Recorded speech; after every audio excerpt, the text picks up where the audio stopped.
Should you lease or should you buy? 5 popular cars that we're going to talk about today. And if you're new to my channel, hi, my name is Matthew Long, and on this channel all we talk about is making money, saving money, and how to better invest.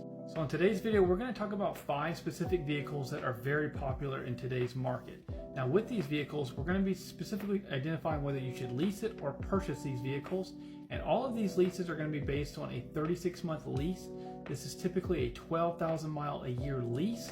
And with that, that is zero sign and drive when we talk about the monthly payments, and this is commonly referred to as Tier 1 credit pricing. So you need at least a 725 credit score to represent the prices that I'm showing you on the monthly basis for comparison, whether you should buy it or whether you should lease it. Now, the question is, what differentiates a good buy from a lease? Well, most of the time we look at money factor, interest rates, promotions, incentives, but the biggest is residual. But what if I told you, even if a car had a great residual, meaning it depreciates less than its counterparts and it holds its value really well, still isn't the best for leasing, because a lot of your payment in a lease is predicated on how much you're paying for the depreciation of the use of that car. So in today's video, I'm going to identify whether you should lease it or whether you should buy it on these 5 specific vehicles. The first vehicle on our list at number 5 is going to be the 2024 Tesla Model Y. Now this is for a standard range. If you were to go out and purchase this vehicle today, the MSRP on a standard range Model Y is about $47,900. To lease it with zero down is $595 a month. So with the residual at 64%, most would say, well, the residual is not that great, Matt. So would you want to lease this, being that the residual is lower and I'm paying more for depreciation cost, or wouldn't I just be better off buying the car? Well, to answer that question, if you look at the recent volatility in the pricing for Tesla, and that a lot of demand has been pulled forward with the brand, and those who wanted an EV have already purchased them, the question remains is, where's the EV market heading? And for me, personally, my sentiment believes me the demand is lacking and probably going more towards the hybrid market. If I was to look at buying or leasing this vehicle, I'd probably pay up a little bit more for a lower residual and probably lease that vehicle through the higher payments in a lease for a Tesla. Because again, if the value drops and you're leasing it, you can just give the keys back and let the bank deal with the details. The next car on our list is very popular as well. It's the Hyundai Palisade. Now, if you were to go out and buy a 2024 SE trim type Palisade, you're looking at right around $38,045 for this vehicle. Now, if you wanted to lease it with zero down, right now you'd be looking at $468 a month, because the residual is about 65%.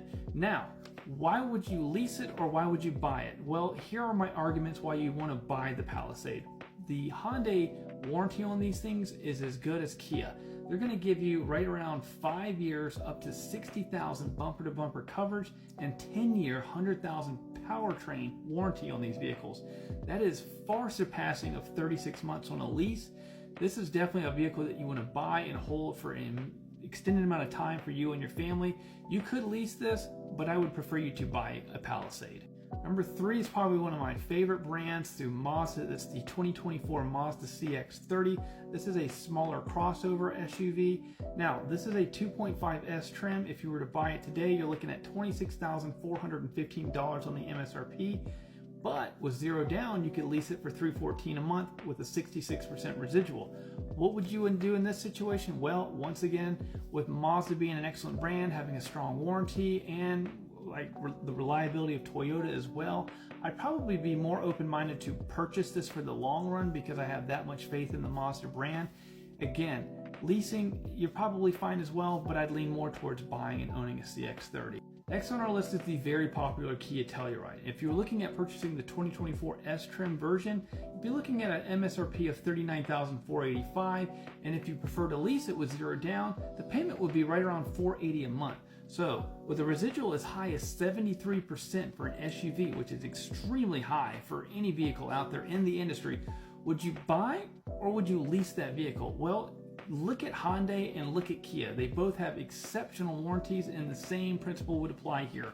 You have a 5-year, 60,000 bumper-to-bumper warranty with a 10-year, 100,000 powertrain. This, again, I know the residual is really, really high.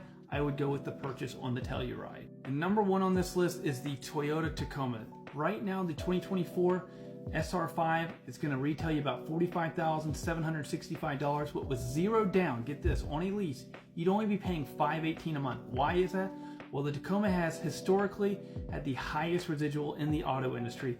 And right now the residual is set at 77%. So over a 3-year lease term, basically the car depreciates only $10,000. So that is a smoking awesome residual.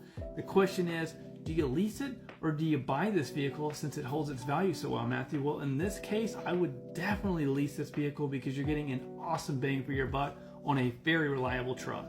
Well, I hope this video helps you guys out there. If you're looking at leasing or buying and have a specific question about a vehicle right now that you and your family are looking for, let me know in the comments below. As always, thanks for watching my videos. I will see you guys on the next one.